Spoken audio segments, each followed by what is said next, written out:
time. Story, story, story time. Let's read it story time. Story, story, story time. I'm geeked to story time. Story, story, story time. You and me, it's story time. Story, story, story time. Let's achieve. Hello, everyone, and welcome to Story Time with me, Kayla. How is your Wednesday going? I hope you're doing well and making sure to stay safe and enjoying your beautiful summer. Now today we have another special author feature.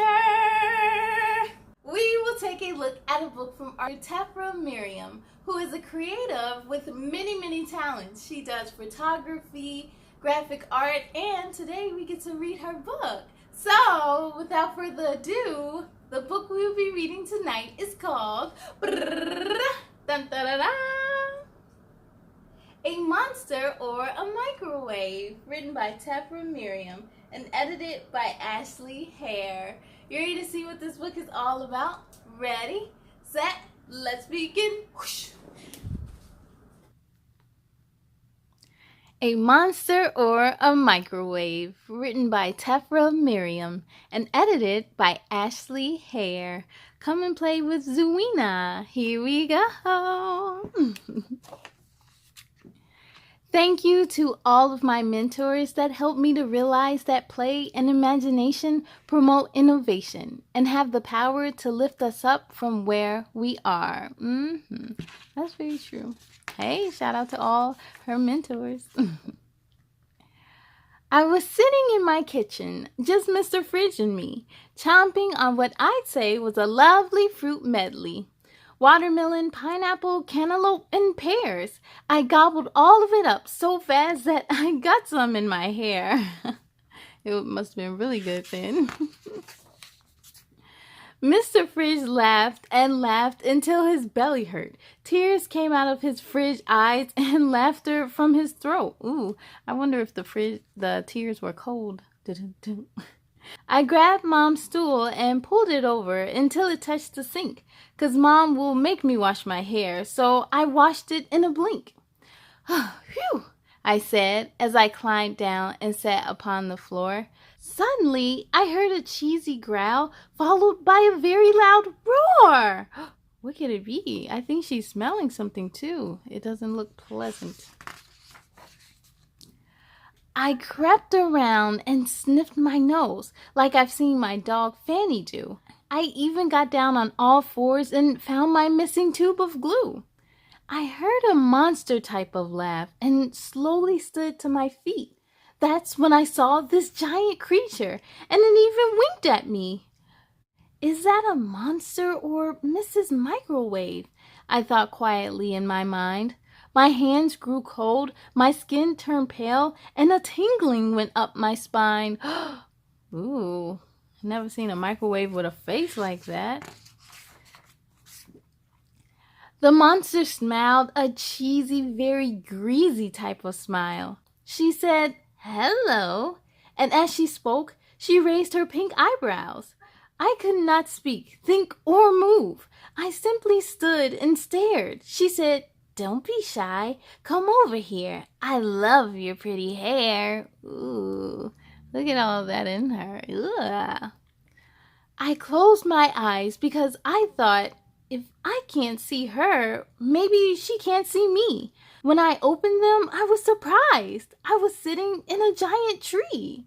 She's somewhere different. She imagined herself somewhere else. This world was bright and full of trees, almost like a jungle. I saw Mr. Fridge and Miss Fork and Spoon running from my teddy named Snuggle. They're running from teddy named Snuggle. I looked down at what appeared to be a very rainforest-looking kitchen. That's when I saw Mrs. Microwave walking with a mission. She stopped and seemed to look around as if she were looking just for me. I then heard a quiet shh sound coming from Mrs. Tree. Mrs. Tree whispered, "Don't breathe or think or even blink until that monster passes." I held on tight as Mrs. Tree stood by her like molasses. Look at the monster waiting for her. When Mrs. Tree was far away, she started to run faster and faster. She ran by bowls, plates, and cups, and even a dancing saucer. I yelled, "Where are we going?" Trying hard not to be frightened. Mrs. Tree said, "I know someone that can help us, but it's difficult to find him. He's a slippery, foamy, and sudsy fellow that can beat this greasy monster. If we don't find him soon and clean her up, it will be a total disaster." Ooh. Who do you think is slippery and foamy and sudsy? Who could they be looking for? As Mrs. Tree ran, I got to see the spectacular kitchen jungle. Everything sparkled with beautiful colors, and my tummy was tickled with laughter. I bounced on Mrs. Tree's soft leaves and laughed until I cried. "We are here," she yelled, and I held my breath at the beautiful sight. "Bubble Land," I read out loud slowly because I just learned to read. Mrs. Tree said, "Yes, Bubble Land is where we are indeed." Ooh, so many bubbles in Bubble Land. Hints of pink, blue, white, and green very surely I could see. Oh, the bubbles were spectacular, all dancing just for me. "Look," Mrs. Tree shouted, "Mr. Bubble is over there." She put me down on a pile of bubbles that felt as soft as air. "Hello," I heard a very deep type of bubbly voice did say.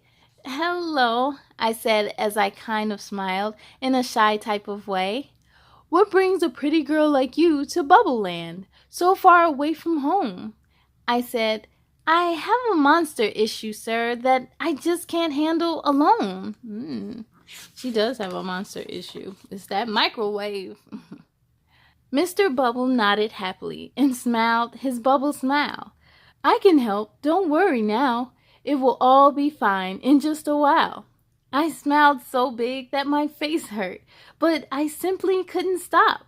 "There you go," Mr. Bubble said. "What a lovely smile you've got." I thought we had to rush and leave, but Mr. Bubble said, "Stay and play." So we sang and danced and laughed and played until we stopped for lemonade.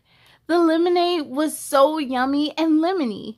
I asked for more and more. I smacked and licked my lips until it was surely time to go. I love me some good lemonade. Ooh, when it's nice and yummy, sweet, and lemony. We set on our journey to find out where the monster lived. We passed Bath Time Land, Laundry Town, and a big cave where dust bunnies hid. When we finally got there, the monster's lair was sticky, gooey, and greasy. It smelled like old cheese with garlic and fish and moldy old bologna. Mrs. Tree said goodbye to us before we finally headed in. Mr. Bubble and I waved our hands, and I flashed just one last grin. Aw. There's the smells. They can smell it. The stank. Mr. Bubble took the lead, and where he stepped, he made it better and better. By the time we were halfway in, the cave was starting to smell much fresher and fresher.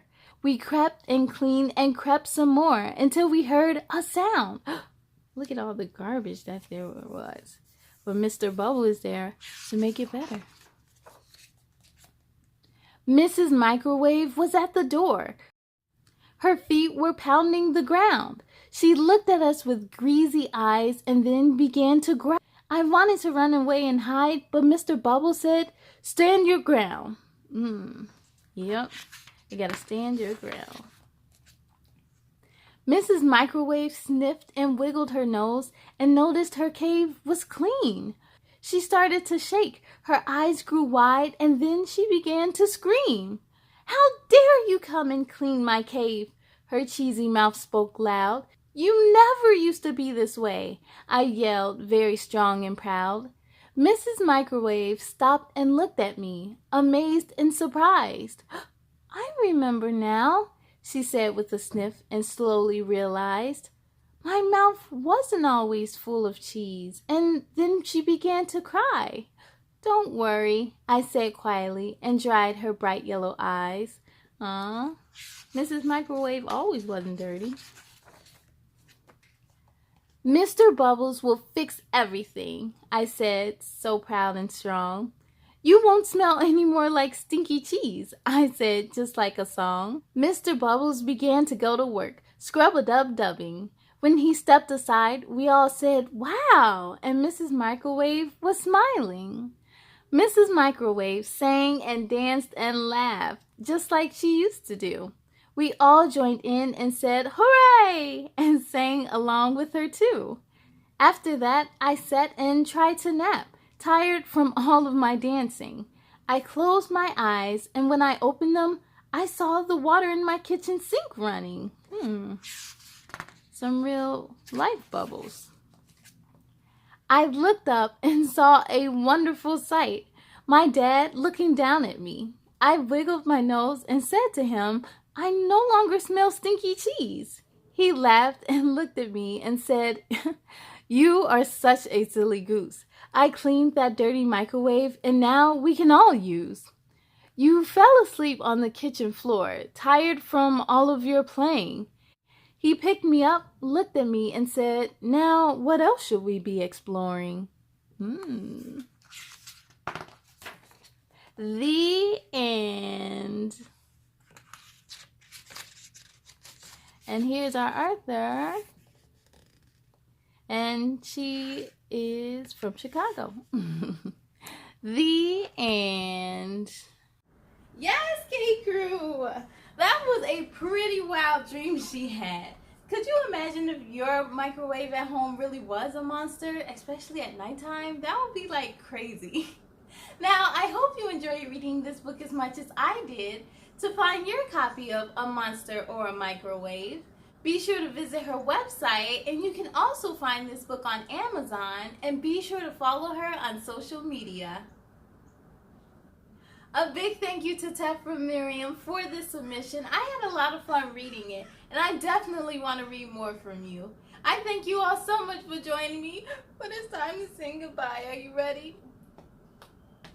Goodbye, goodbye, goodbye, goodbye, goodbye, goodbye, goodbye, goodbye, goodbye, my friends. Goodbye to you. I hope to see you again. We'll soon be proud of all your work tonight. Now climb into bed and sleep real tight. On a count of 3, let's say goodnight. 1, 2, 3, good night.